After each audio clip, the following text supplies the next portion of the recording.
Welcome, Professor Elkhazin. Is that the right pronunciation, Yes, Professor? that's fine.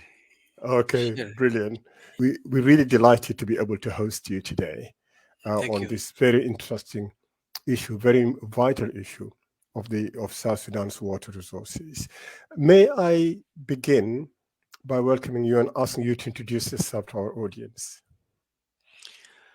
I am Taj Elkhazin. I am a trained engineer by profession. I got my undergraduate uh, credentials from the University of Khartoum in Sudan, and then I got my postgraduate from the United States. And then I veered mostly into conflict management and water resources in the Horn of Africa. Mhm. I was a professor at the Institute of African Studies at Carleton University, one of our best universities in Canada, for a term of 5 years. I am retired now. And I am a senior fellow at the Norman Patterson School for International Affairs and a member of the board of directors of the Archaeological Institute of America, the Ottawa chapter. And I have been with Nile Waters in the Lakes region and the Horn of Africa for about 50 years now. Oh, that's brilliant. That's really good to hear. Can we assume that you are Sudanese yourself by origin? Yes, yes, absolutely. My Uh, nationality of origin is Sudanese, but I am an honorary citizen of South Sudan as well. Yeah. Brilliant. Can you give us a brief description of the Sud region and the South Sudan's ecosystem generally?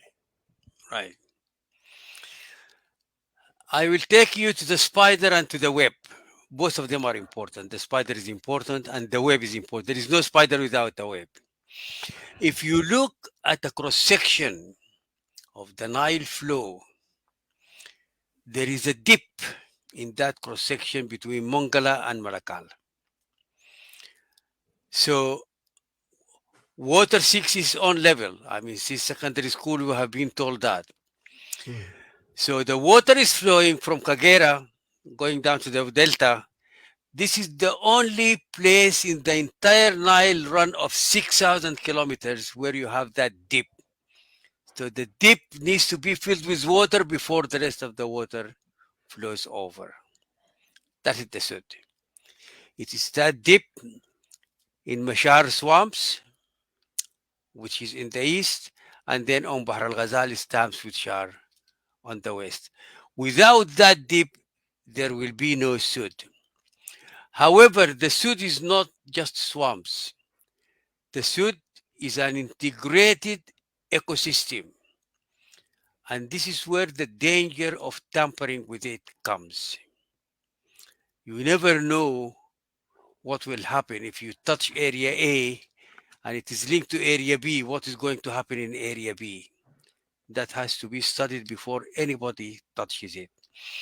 It is a mass of water occupying anywhere between 30,000 square kilometers to 70,000 square kilometers, depending on the rainy season and the dry season. Quite a bit of livelihood of the people in South Sudan is actually dependent on the Sud. If it is fish, if it is hunting for crocodiles, but most importantly, it is the Toj. The people, the Dinkas, the Nuers, and others, they move east and west. They depend on the Toj. When it recedes, there is grass, so there is grass and water. So that human system will also be deterred if we tamper with it. Thank you. Oh, wonderful. What is the Jonglei Canal? The Jonglei Canal was very thought of and produced in documents between 1904 and 1907. And it was produced by a British engineer who was in charge of the waterworks in Egypt. At that time, Egypt was physically colonized by Great Britain because of the Suez Canal and the debt and whatever have you. There was a king, there was this and that. However, all the decision making and all the senior posts were in the hands of the British until the amounts of money in sterling pounds of debt were to be settled. And as you know, this went on until 1936, the famous agreement signed between Bevan and Nahaz Pasha in the UK. So the basic idea is Egyptian under the flag, under the umbrella, under the knowledge of Great Britain. The detailed concept was developed by the Egyptians in 1946. From then on, it became serious. That's generally the background.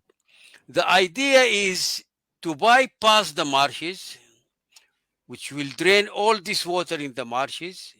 In a little while, they will dry out and let the water pass and go through the White Nile. And the reason for that is to save between 4 billion cubic meters of water to 10 billion cubic meters of water, depending on how much you drain. There is Jonglei 1 concept and Jonglei 2 concept, two different concepts, and Maulana Abil Alair played a great role in improving the situation. And if Egypt does that, if the canal is implemented, Egypt can cultivate an additional 2 million acres of land. And that is the primary objective of Jonglei Canal, to drain the water from South Sudan, take it into the Nile, take it into Egypt, and do the cultivation. So the Jonglei Canal is a siphoning system to take the water from the Sudd and put it in the main stream of the Nile. Thank you. Oh, wonderful. And why was it dropped? Why didn't the British implement it? At that time, there was no need for the water, because if you go back to the 1929 Memorandum of Understanding between Egypt and the UK, the Brits built Sinnar Dam and they completed the dam in 1925. The Egyptians refused to allow water to be stored behind the dam until 1929. So for 4 years, the Sudanese were looking at the dam and no water was Are not stored. benefiting from it. No. So after British pressure, the Egyptians agreed to give Sudan 4 billion cubic meters of water, which is 5% of the discharge of the Nile. And then came the High Dam and the 1959 agreement, which took all the rights of the upstream countries, 100%, and divided them between Egypt and Sudan. The 1959 agreement talks about 85 billion cubic meters of water of discharge at Aswan Dam. 18.5 billion were the share of Sudan, and 55.5 billion were the share of Egypt. Not only that, to add insult to injury, the agreement says that any future increase from Lake Victoria, from wherever it is, any future increase on the Nile waters is to be, regardless where it is to be divided equally between Egypt and Sudan. So even if the increase is coming from Lake Victoria or Lake Tana or the Sudd or wherever it is, you don't own it. The Lakes region people don't own it. It flows into the Nile. That's what the agreement says. Haile Selassie objected to it, and in those days, the Lakes region did not really know that much. So it has a long history, and then in the 80s, in the early 80s, a huge machine called the Rupel was brought from Pakistan. It was dredging in Pakistan, and the canal started. There were 70 kilometers left. Dr. John Garang did his dissertation on Jonglei Canal. And Dr. John Garang gallantly disabled the machine that was dredging, and stopped the excavation of Jonglei Canal. It needs to go on record. Thank you, sir. Thank you. Until this day, the Jonglei Canal, the digging of Jonglei Canal, has stopped until what we fear might happen, which is maybe the South Sudanese government might change its mind at some point in the future, and that's why we are here. What benefit can South Sudan get out of the digging of the Jonglei Canal, if any? There are no benefits whatsoever. People are talking about blockage to navigation. This is completely different. If there is a blockage, you remove the blockage, but you do not unnecessarily deepen the passage of the water.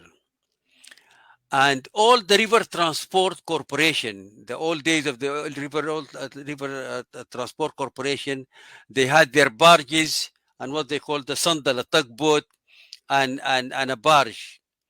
They were all designed on 4 feet depths of water. That's it, 120 centimeters, and you can have navigation. Unless you want to bring a large boat, the Nile is not meant for that. But the old barges carrying about 700 or 800 tons and moving between Kosi and up to Juba, all they need is 4 feet depth of water. That's less than your or my neck. So there is no navigational benefit. There is no water benefit or water security benefit. The pass of the Nile can be cleaned if navigation becomes an issue, and I don't know where people do they want to go. Now there is a road from Juba. You cross the bridge, and you can go up to the southern border of Sudan. So I cannot see the value added of having navigation. But however, if you want to have a navigation, we can clear the pass and we can bring the old 4 feet kind of depths required for the barges, and that's it. But there are no benefits whatsoever. The losses is the disturbance of the ecosystem. The losses, Which will come to. yeah, and the losses are the loss of the touch. I mean, the people, your people who are rearing cattle will not be able to have their natural movement east and west. Thank you. That's right. Some people, including in South Sudan, believe that the building of the canal might lessen or might solve the problem of the floods. Is this true? No. In a nutshell, no. And floods are not particular to South Sudan. There was a tube station in London that was flooded.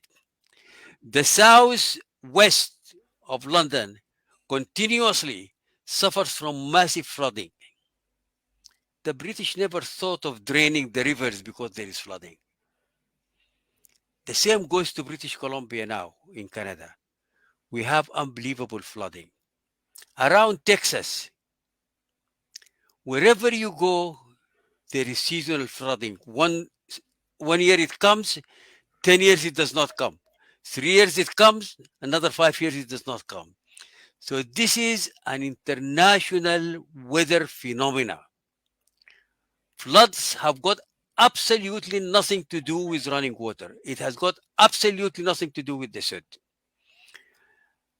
One other thing that the people have been doing because of the closeness of the touch to the water, some of the pastoralists have settled in an area that used to be inundated with water.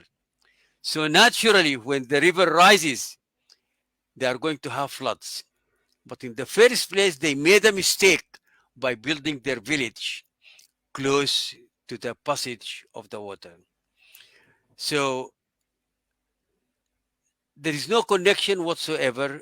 If you have got flooding, if it is repeated, you move the people rather than draining the water. If it is repeated, then you build dikes. And the dikes are built very easily through satellite imagery. We can command them to give us the information we want, and you bring Caterpillar D7s, D8s, scrapers, whatever have you, and you can build dikes and protect the villages or the towns. So this is a fallacy. This is not correct. There is no relationship whatsoever in the treatment of flooding. It's a completely different approach, and draining the water of the Sudd is not one of them. Thank you. Thank you very much, Professor Touch. What's the difference? This is a technical question for the benefit of our viewers. What's the difference between clearing, dredging, and draining the river? Right. Clearing, if you take the Sobat for instance, the Sobat has got quite a bit of water hyacinth now. All the Nile. I mean, this was very many years back when a British person innocently brought one plant of the water hyacinth. This is not an indigenous of the Nile, and he threw Really? it in, yeah, and he threw it in Lake Victoria. Okay. What you see now is from that one plant, that one British person who threw the plant of the water hyacinth in Lake Victoria. And then it is spread, and of course the Nile is flowing north, so the water hyacinth flows. When it comes to the Sudd, because of the dump in the profile, the water speed reduces and the water hyacinth stays on top. So clearing the water hyacinth can be done. It used to be done by the River Transport Corporation. So the problem of navigation is not new. So clearing the water hyacinth or the massive blocks of wood that have uh, rested on the Sobat River, that's clearing the existing passage but not deepening the riverbed. So you remove the obstacles and that's it, and the water is flowing. And then you have got dredging. So the clearing stroke cleaning does not affect the flow, does not drain the water. Dredging is when you bring track line, equipment, and you deepen the depths of the channel of the water. That's dredging. You are changing the natural profile, the natural depth, the natural condition of where the water flows. And that way, the water on the sides come to this deep channel. It reduces evaporation and it increases the discharge at whatever it is. In our case, it will be Egypt, the high dam in Egypt, to be stored, and then the water of the Nile goes up to the delta. And then draining is connected to dredging. When you dredge, automatically there is draining. The water that was on a wider area comes to a narrower but deeper channel, and it flows fast. And once you do that, it is one way, it is irretrievable. You cannot stop it. The water is gone and gone forever. And how does this relate to the canal itself? Canal is another level of Right. is even a more advanced, is a more crucial step beyond dredging. Right. The canal and dredging are two different things. The dredging is on the existing passage and channel of rivers or tributaries.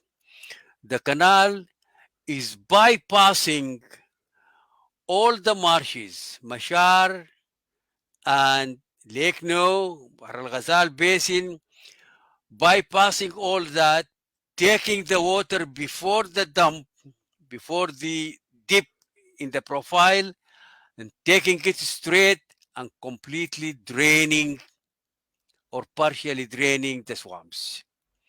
So the canal is a tool to bypass the resting water or the dump where there is resting water and take the water from before that directly into the main run of the White Nile and straight into Egypt.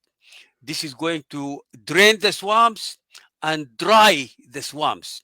That's the problem. It's not only drain, it will drain and that's it. The water is not going to be replenished. And that will give Egypt anywhere between 4 billion cubic meters to 10 billion cubic meters of water. And here, just let me add a little bit of additional piece of information for the benefit of our listeners. Why is Egypt panicking now? The reason is the following. The 1959 agreement talks about 85 billion cubic meters discharged at Aswan Dam. 55 and a half of that goes to Egypt. 18 and a half billion goes to Sudan. Sudan never used more than 12 billion cubic meters of water. So according to the 1959 agreement, 6 billion to 6.5 billion cubic meters of water were going to Egypt every year free of charge. Now with the GERD, with the Ethiopian dam, massive dam, Sudan can agree with Ethiopia to store those 6 billion cubic meters of water for when they are needed. So Egypt now has it in its agricultural planning and agricultural usage. They have an extra 6 billion cubic meters of water that are not theirs and that Sudan can stop. So the Egyptians are trying their best to raise and replenish these 6 billion cubic meters that can be lost. Thank you. Why had Sudan have to wait all these years until the Ethiopian dam is done? What's the connection between the Ethiopian dam and the usage of these 6 million cubic meters that Sudan have not been able to use all this time? The 6.5 billion cubic meters Sudan has got, billion.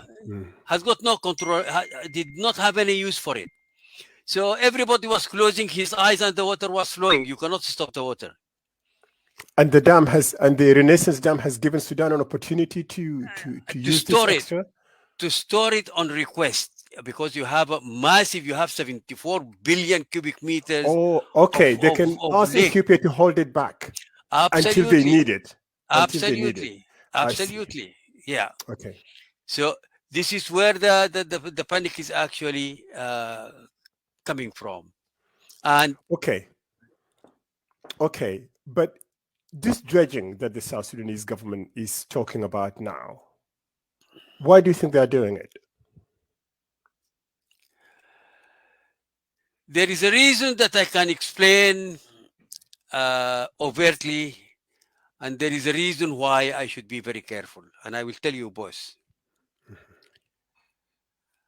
One reason is there is what we call rights and benefits. Wherever you have got transboundary rivers originating from some place and going to some place, there is what we call rights and benefits. For argument's sake, 86% of the Nile discharge is coming from Ethiopia. They have 86% of the rights because the water is coming from their country. Now, if Ethiopia tomorrow decides to use all the Nile waters that's coming from the highlands into the lower lands, the Sudanese will die and the Egyptians will die first. So if there are rights and benefits, you need a trade-off. I am giving you my rights, and the water in the Sudd is the property of the people of South Sudan. This issue came during the CPA. The CPA, the Declaration of Principles, was agreed in 1998, and the agreement was signed in 2005. The negotiations were going on for 7 years. And then, as you know, there was a transitional period. When the issue of the Nile waters came up, I was there. And it was a struggle, and finally Dr. John Garang, in his wisdom at that time, He said, let us park this issue so that we don't create more controversy. Because the Egyptians were trying their best to sign on as members of the Lakes region. Egypt is in the Mediterranean Sea and they wanted to sign on as members of the Lakes region in the Nile Basin Initiative. Finally, through compromises, they were given observers status and they were happy with that, but they did not have voting rights. But anyway, when we came to the CPA, this issue was parked and they said, let the sleeping dogs lie. So there is no benefit whatsoever. The government of South Sudan is literally bankrupt. The kitty is empty. And I think there are trade-offs, but they are very meager. A power station for Wow, a hospital in Bor, a dispensary here. This is peanuts. That the Egyptians are offering Absolutely. in return for the dredging. Absolutely. Absolutely. Okay. So does This this is mean that the Ethiopians, the Egyptians are compromising on the canal? They're saying, okay, if they cannot get the canal now, so at least they could get the South Sudanese government to dredge the Nile, the White Nile. in a nutshell, yes. But there could be other reasons. There has been efforts before and bribes were paid. However, some good people managed to abort the earlier attempt in 2008, 2009. And we need to be careful. We don't want to accuse people where we don't have evidence that we can take to court. Not at But the Egyptians are going to do whatever it takes, if it is with the devil or the angels, to get more water. Okay. Isn't there a side effect as well if the water is dredged and then you have these extra billions cubic meters of water coming through Sudan? Can Sudan handle them? Isn't there another risk of flooding as well in North Sudan? The only obstacle is the capacity of Jebel Awliya Dam. It is the only dam within Sudan which is on the White Nile.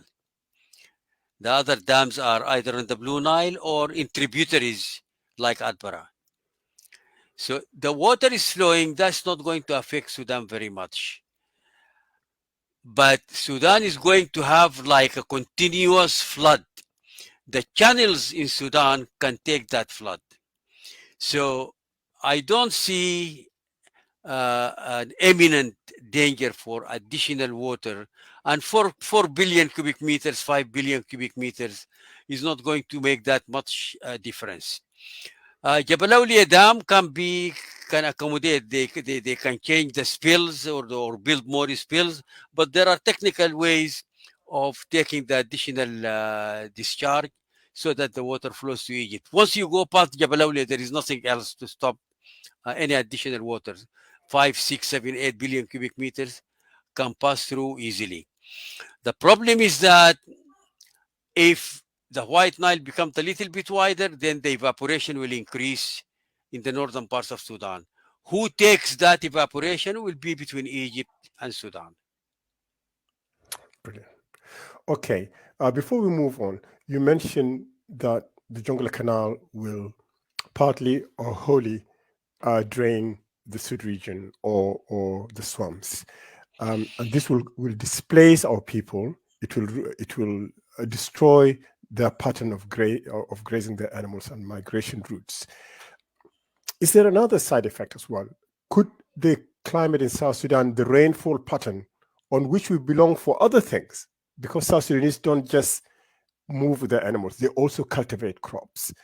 Could South Sudan be affected, even areas beyond the Sudd? Could they be affected in terms of climate change as a result of building the canal?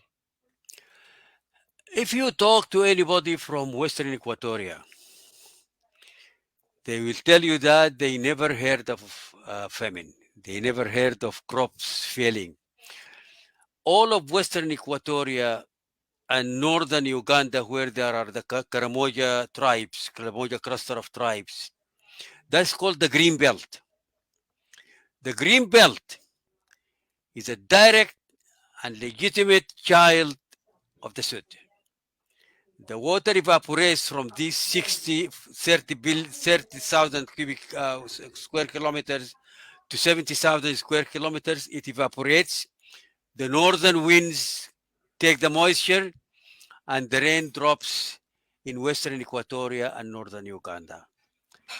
You drain the swamps, you drain the Sudd, western Equatoria will be like eastern Equatoria, where there are serious dry seasons and there are serious famines occasionally. So that's one simple effect. The other effect, which is global, methane is a gas that's not desired in the atmosphere. And methane comes from cattle when they are digesting. The major source of methane is coming when the cattle are digesting. And depending on the grass, whatever have you, is the quantity of methane. This hub around the Sud, where we have millions and millions of cattle, there is quite a bit of production of methane. What are we going to do if the Sud is drained and the cattle moves away? Are they going to pollute areas with methane while now it is concentrated? So there is a dimension there. The other dimension is that the Sud is the largest wetland in Africa. And it is a Ramsar reserve. Ramsar is the equivalent of UNESCO heritage. It is also a UNESCO heritage. So there's a dimension of international law that is involved. It's not just the government of Sudan, even if they want to do it, even if there are benefits, they have got to, if they want to be part of the international community, they have got to attend to international law. The other thing is fish. Right now, the fish does not know the depths. So it is the fish is proportionate to the surface area. If you have got 2 feet of water, you can have fish, and if you have got 20 feet of water, you can have fish. So if you reduce the surface area, you are reducing the area where the fish can actually live. Thank you. So Sudan is going to lose in many different ways. Yeah. Okay. South Sudan has some of the largest cattle, goat, and sheep herds in the world. In addition, they also have wildlife. So the country also has a huge crop production potential. So besides the challenges that we have with transport infrastructure and the markets where we can sell South Sudanese agricultural produces, and also the lack of modern technology, apart from these things, one of the problems that South Sudan has as well that is really prohibiting it to become a major agricultural production country is that we have an endless cycle of floods and droughts in the country. Is there a scientific or engineering solution that people can come with that can solve this problem so our people can cultivate throughout the year, that the water is available throughout the year, but at the same time does not damage our unique ecosystem? Right. There is a difference between the availability of water and the management of water resources. So your question falls within the area of the management of water resources. Because without going into a lot of details, the availability of the water is there. I have a map that was done in the old days, the old system. I have about 50 or 70 maps of South Sudan that were all drawn by the British between 1920, 21, 23, and until independence in 1956. And in one of them, if you look at it, and I have a snapshot of that in one of my slides in the presentation, wherever you look, there is water in South Sudan. There is a tributary. And if you want to enumerate the Khor and the seasonal rivers, and even the flowing rivers, there are probably 300, 400 of them. The reason I said that it is not only the availability of water, but the spread of water over large areas of South Sudan. So let us park that part and let us agree that there is no problem about the availability of water. It is the management of water taking into account nature. For nature to be mastered, nature must be obeyed. This is what Marx and Engels said, and others. So our problem is not really with the availability of water, but with the management of that water. The management of water requires expertise. That expertise is not available in South Sudan now. So we have a knowledge gap. The other thing, we are not the only country in South Sudan where we have sporadic rainfall here and there, where we have cycles. The entire world has got that. Wherever you go, you will find that the entire environmental systems, even the ecosystems and the cycles have changed. The North Pole and the South Pole, ice is melting, oceans are rising. There is nothing we can do about that. What we can do about it is to manage that. And the simple question is, if the Blue Nile can have a dam in Sinnar, and we can cultivate 5-6 million acres of land, what stops us from having water management and cultivating, be it in Western Equatoria, be it in Jonglei Plains, and cultivating 3-4-5 million acres? So to answer your question, there is no scarcity of water, there is no scarcity of land, there is no scarcity of land that can be cultivated by gravity, which is the least expensive way of cultivation on earth. The Jazeera and Managil in Sudan North are on gravity irrigation. So what is lacking in South Sudan now is managing the water for the benefit of the country and for production, agricultural production, and other types of production. Going back to the animals, yes, there are lots of animals. About 50-55% of the population of South Sudan, the 11-12 million people, they're either directly involved in pastoralism or dependent on pastoralism. Half the nation. And you are right. Per capita, it is one of the highest rates of animals on earth. And there is a catch there, because the cattle for the pastoralists is not for meat. The cattle is a currency. The dowry is paid in cattle. The compensation for crimes is paid in cattle. The wealth, the stature, if you don't have cattle, you are nobody. There's all sack it. So do we really want to disturb that? Do you want to disturb the system where cattle is a component? And the saying goes in South Sudan, people follow cattle, cattle does not follow people.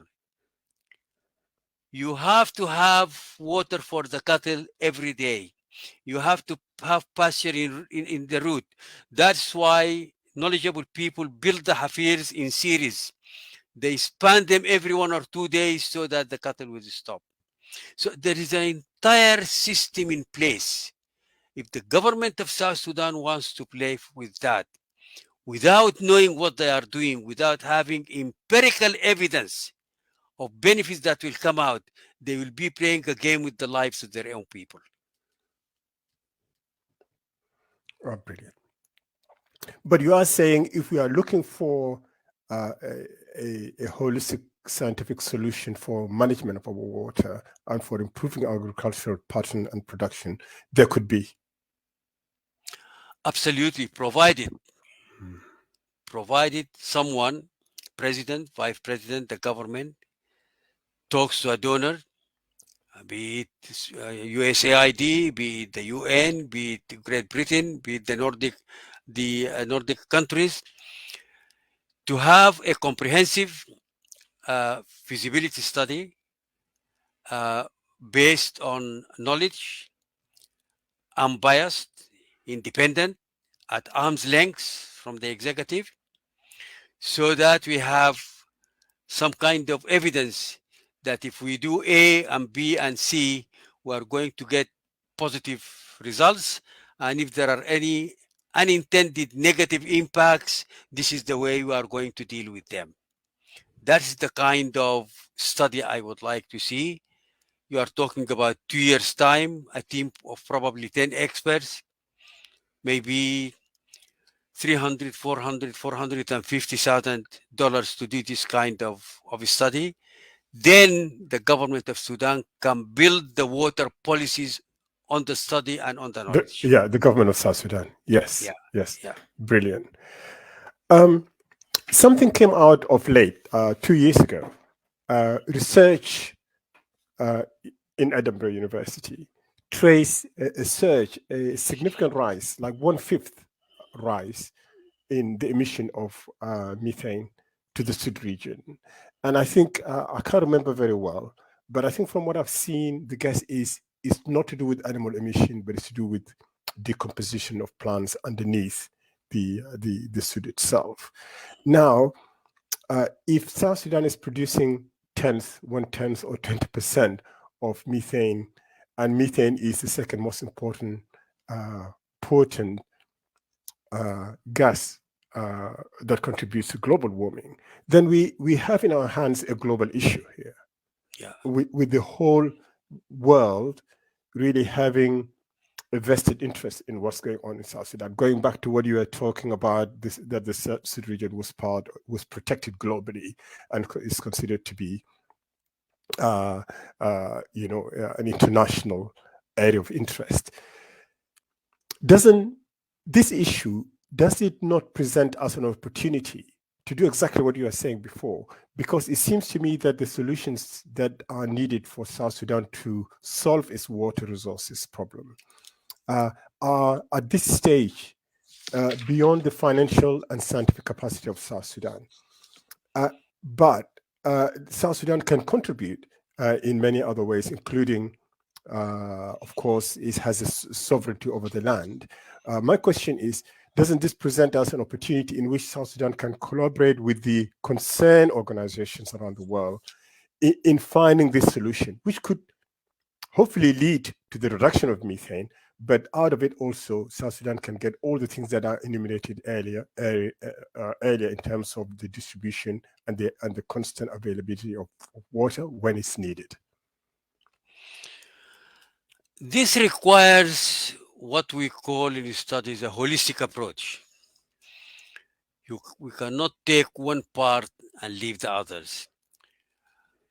We need to be careful about unintended negative impacts of having a project, but it has negative impacts that we were not aware of, and hence we did not address them. So the first piece of advice, the first step to do is to think through a holistic approach whereby all the disciplines are brought in and a study is done. Then we come to funding. If you want to do a nationwide study like that, evidence-based, unbiased, professional, uh, you need money. I was talking to a friend from Carter Center without mentioning names, and I brought this issue and other issues. And I told him in my conversation that, Mr. X, I know that there is donor fatigue now regarding South Sudan. And he turned around and he said, no, it's not only donor fatigue. There is compassion fatigue. And compassion fatigue is far worse than donor fatigue. Because compassion fatigue, it means that the people are even losing the sympathy for the situation they are in. So it is a difficult situation actually to do a holistic approach, evidence-based research of that wide, to talk about the methane, to talk about how to control it, to come to conclusions. Is it actually the digestive process of the cattle, or is it the rotting plants in the beds of the river? Uh, you need empirical evidence for such things. And empirical evidence, some parts of the Sud are inaccessible. You need to drop by helicopter, and you need to be in water gear to be able to go anywhere. There are no roads, the boats cannot go. So the inaccessibility is actually a very big problem. However, it is doable. If tomorrow the United Nations, in cooperation with the United States, for argument's sake, in cooperation with Norway, I mean, Norway did a lot of good for South Sudan. And Hilda Johnson was behind. If there was one person that should get maximum credit for the CPA and the independence of South Sudan, it is Hilda Johnson. But Hilda Johnson was booed down and was literally sacked from South Sudan at a later stage. However, I think the Norwegians still have quite a bit of sympathy for the people of South Sudan. It requires money, 5, 6, 7, 8 million dollars. It's not a portion. It is doable. And then you require a multidisciplinary team so that all the issues that we have been talking about, all the reservations, the positive and the negative, the immediate and the trajectory, so that they can be put in a comprehensive document on which you can build your water policies after that. Oh, that's really brilliant. I really thank you so much, Dr. Taj. I'll just give you some minutes. Maybe there are a few things that you might have wanted to speak about, which we have not been able to raise. Right. The first thing is drawing the listeners' attention to go into their laptops and Google Lake Chad, CHAD. They will find photographs, pictures. There is a picture that you find anywhere where there are like two images. One of them of Lake Chad in 1964. The other image is Lake Chad in 2020. The size of Lake Chad in 2020 is only 5% of Lake Chad in 1964. 95% of the water was lost. There is also a place called the Aral Sea, ARAL. The Aral Sea is between Kazakhstan and Uzbekistan. These are the southern parts of the Soviet Union. That Aral Sea completely disappeared. Does not exist. So the possibility, because we cannot go up and have a word with God, what are you going to do next? That's not feasible for us. You never know what the ecosystem, the global ecosystem will do. So when you have water, you don't play games with it. You never know if Lake No area will be like Lake Chad. You never know if the Sobat Valley, which is a very widely spread valley, and you have all the Mashar swamps are in that area. You never know what happens to it in another 20 years. One other point I wish to share with you. Or before that, Sure. could the propose dredging of Bahr Ghazal River, which the minister spoke about, could it lead to the scenario that you are mentioning now? Yes, absolutely. Or could you explain? There is water on the surface of the ground, and there is water underground water. The underground water is two components.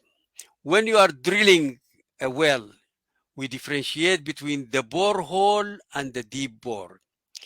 The borehole, which you find in many of our villages in South Sudan, this is rain that pours on top, it seeps through, and then it settles at the depths of about 30, 40 feet. So you drill a borehole, and you can get probably about 10 gallons per minute, something like that, enough to water the village, to water the animals and the people. And then there is the deep bore where you go to the aquifer. And if you look at the geological map of South Sudan, there is a famous series called Umrawaba series. In Umrawaba series, if you dig underground, you will get water. Probably 200 gallons per minute. Water will coming out. There are only certain areas in South Sudan where you have Umrawaba series. The underground water is fed from the overground water. I mean, there are no clouds underground. So the rainfall at the top is the main feeder for the underground water. And this is a factor of the surface area. The more area you have where rain is falling, the more seepage will happen and the more underground water you will have. So if you drain, then you are missing that component of feeding the underground water at these two levels. So we need to be careful about that. The other thing is, why drain the water off into the Nile? You can always have artificial lakes. If you want to drain the water, if you want to direct the floods, all you need is a team of 20, 25 Caterpillar machines of different types, and you can have 10 reservoirs of artificial lakes. You store the water if you want it, you pump it out. You can have pastoralists watering around these lakes. So there are other solutions other than losing the water. Our fight really and our stand should be that the water does not belong to any one minister or any one president or any one ministry. That this is the water security of the people of South Sudan. So when the Let minister us. said that dredging will improve river navigation, it's not true. It's nothing to do with river navigation. There is no river navigation in Bahr al-Ghazal Basin. What is he talking about? Who has been taking the river at any point? There was an old detour into Shambi. I don't know if you remember where Shambi is. There was an old detour of the boats into Shambi, but that was seasonal when the river is high. The mobility of the people in South Sudan is not the main modus operandi, the main way of getting from A to B is not by river. And because of these marshes separating Bahr al-Ghazal from the eastern Nile and the main Nile, there is no movement in there. And you do not drain your water. Where does the water go? Okay, let us suppose it improves navigation. What is the cost? You don't want to improve navigation and lose water. That will be a very stupid trade-off. Because the water will go to Lake Noor and from there into the White Nile, into the White North Nile. Sudan and Egypt. Absolutely. And we have got to be careful about this. And you are saying before about 4 to 5 billion cubic meters a year. And that there is no lake in Lake Noor. It is a collection point and then the water flows. So any dredging in Bahr al-Ghazal Basin, any of the tributaries, the water comes into Lake Noor, it is lost. It goes into the Nile, you cannot control it. I don't think that anybody would want that. No. Yeah. That's probably a last thing is a piece of advice for our listeners. I'm a believer in the power of one. We should not be discouraged because we are not ministers. We should not be discouraged because we are not presidents. Jesus Christ was one. There are no two Jesus Christ. Until he was crucified, he stuck by his message. Muhammad was one. Moses was one. John Garang was one. And I will tell you how John Garang joined the Anania. After he graduated, he came to Joseph Lago. And he said, I want to join. And he identified himself. So Lago said, you are an intelligentsia, you are an educated man. You go in as Lawrence Woolwool, go to Europe and advocate there. He said, sir, the action is here. He said, look, I am not going to give ranks to anyone that comes to me from a university. And he said, sir, I am not going for a rank. All I want is a uniform and a gun. Goodness gracious. That's the leader. That that's why he became a leader. So, and John Garang, I used to go and spend my nights with him in Busari when they were camped in Busari, and General Tajasir al Makbul was in Green Tea. And he was such a humorous fellow. And he's a strategist. He was one of the few people in East Africa that could differentiate between the strategic and the tactical. One time, the late Martin Maniel, if people are to be done right, Martin Maniel should have a statue in the middle of Juba. Martin Maniel came to me in the Addis Hilton, and he said, the CNC would like to see to see you. Said, fine. When? He said, 12 o'clock midnight. Said, are you crazy? Why do I go to Yongarang at 12? He said, that you have got two options. You either say yes or you say no. So I went to a Gion hotel where he was staying, and he was there sharp on time. He loved a glass of cognac. So he opened the bottle, he poured it for me, and then we discussed issues that he wanted to discuss. I wouldn't go into them. And in about 1 hour, after 1 hour, he said, do you have anything you want to ask? I said, yes. You are talking about New Sudan, you are talking about United Sudan. And if I leave your room and I go to the lobby, your people will say something different. So he laughed and he had a sip from the cognac. And he said, Taj Mangistu gives me from the needle, and he pointed his finger from the needle to the tank. And he developed Gambela Airport so that he supplies me with Ilyushin Russian airplanes that are bringing the supplies. And he is fighting a separatist movement in Eritrea. How do you want me to say that I want to separate South Sudan? Taj, you are an intelligent man. You should differentiate between what is strategic and what is tactical.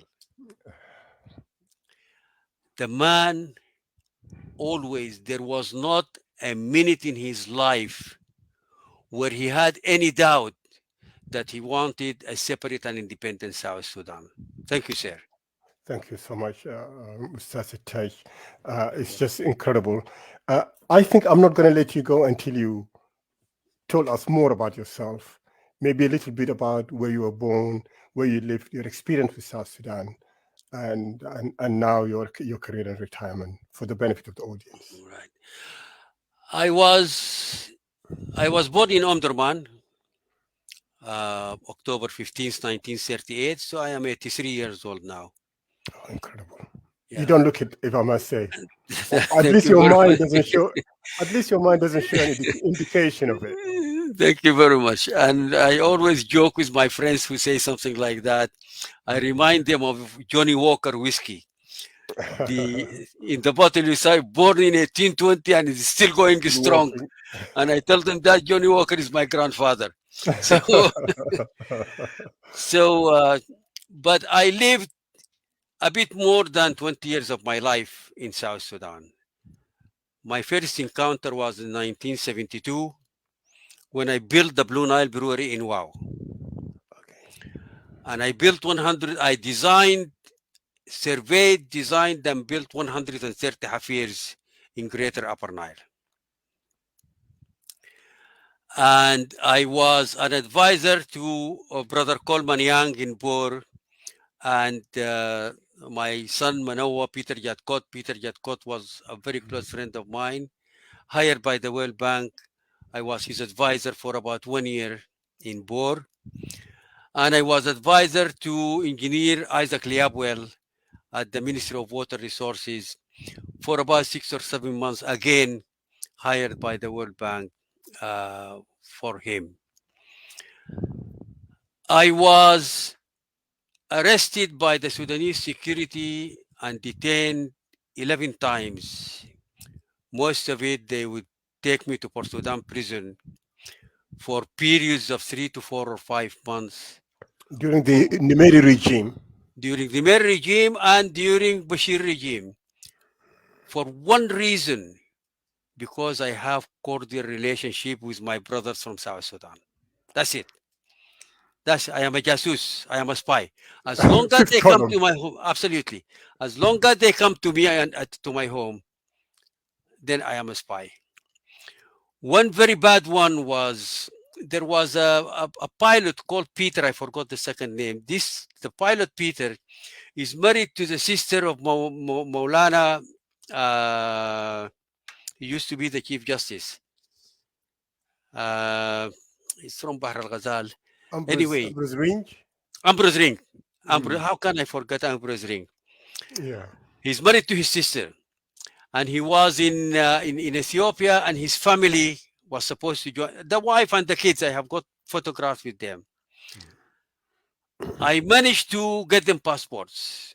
Clement Ganda, Father Clement Ganda, chickened out. He gave me the file. He came to me at night and he said, Taj, I cannot do that. So I managed to get them passports. I managed to get them exit visas. And I managed to convince a senior police officer to stand until they're actually in the plane. And they got into the plane. Somebody leaked it, and I was put in jail for 3 months. And I never gave the name of a second person. I said, well, I asked for the passport, they gave me the passports. I asked for the visa, yes, I did it. However, nobody told me not to do it. So when they did not have any evidence after 3 months, they released me. Regrettably, the same pilot was in Turin during the last assault. He was captured alive and he was killed in cold blood. Yeah. So I go a long way with South Sudan. I am the same batch with Barnaba Dumuwani, Zol Bita Kajukaji. Yeah. Engineer Barnaba, he's the first civil engineer, qualified civil engineer in South Sudan. We spent 6 years together in the university. And also a good number of people from Dinkangog. Dr. Mm. Francis Deng is the same batch. He went to law, I went to engineering. But the last 2 years, we were in the same hostel at the University of Khartoum. And I went with him to his village in the Ngog area. I probably visited every place you can think of, probably 90% of South Sudan. It's I amazing. am the citizen of Oror County. It is my second home. And UI is the second town for me. And Lanken is the second town for me. I will probably close on a note that may be important for all of us. The multi-donor trust fund that was given by the international donors to South Sudan was 1.2 billion cubic meters, $1.2 billion dollars, Dollars. Yeah. other than the oil revenue. And if you go out of Juba, there is nothing. All that money did not actually help the people of South Sudan.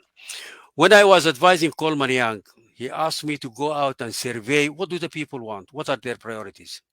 This So is after the CPA. this is after the CPA. After the CPA, this was 2009, 2010. He was the governor of Jonglei. That's right. So I took 2 cars. He wanted to give me a harass guard. I said no. That could cause trouble. I went on my own in 2 cars, my staff and myself. I went to 7 payams of the 11 in Jonglei at that time. And I had a simple question what is your top priority if tomorrow the government wants to do service for you? What is the top priority? And in all the 7 payams, the top priority was to have a qualified midwife in every village. That was not even in my wildest dreams. We never stop to learn. And I said, why? He said, well, because until now, we draw the child with the rope, so either the child dies or the mother dies. And in EY, there were 17 community leaders. So I said, who among you lost a newborn or a mother during birth?